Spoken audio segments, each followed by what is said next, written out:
Ageism and ableism are very prevalent in our society today, and in the first article by the UN, it is a global challenge, and the UN has uncovered this by the COVID-19 pandemic.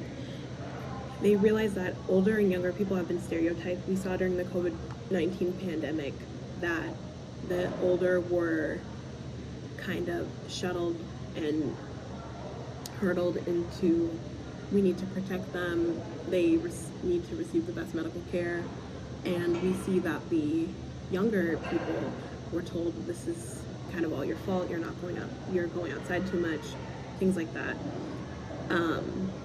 So from this article, the evidence that the authors cite is the COVID-19 pandemic, and it's unveiled ageist attitudes in health and social care. We see that in nursing homes, people of older ages were abused, and younger people were not the priority. They also cite that ageism is shown in the workplace, and those who are older do not receive access to specialized training and education. And ageism in everyday life is seen through people being fired from their jobs in the workplace, being fired from their jobs for when they're replaced with a younger person. And younger kids are seen as dumb, naive, and not taken as seriously. Hi, Dr. Moore. That's how ageism is seen. The main point of the TED Talk now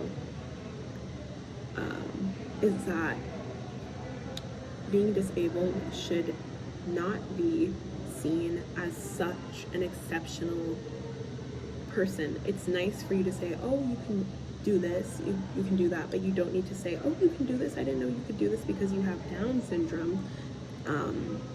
It's very, very, they are a marginalized group, but to group them up and say, oh my gosh, you can flush the toilet because you're disabled, I didn't think you could do that, is wrong.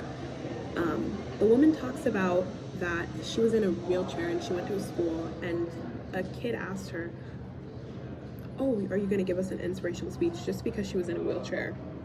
And that's seen a lot. I see that in high school, that, oh, someone comes and they're disabled, we're just assuming that they're going to come and give us a speech about how we shouldn't be sad because we're able-bodied.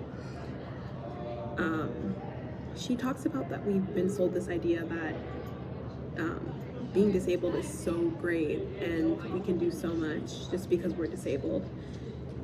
And she says that it's a great injustice to objectify disabled people.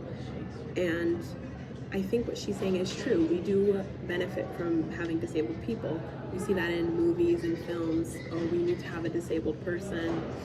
Or in real life, oh, we need to have, in schools, oh, we need to have more disabled people to boost our school.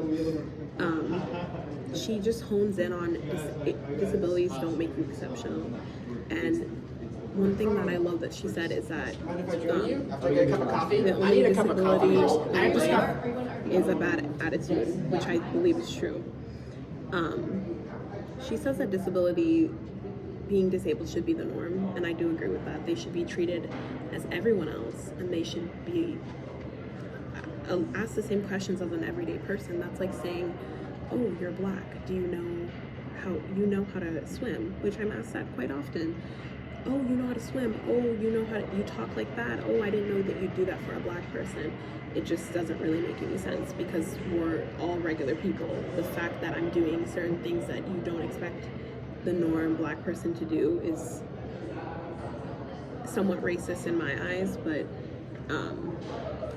being disabled does not make you exceptional. Just like being black does not make you exceptional, or being white does not make you exceptional.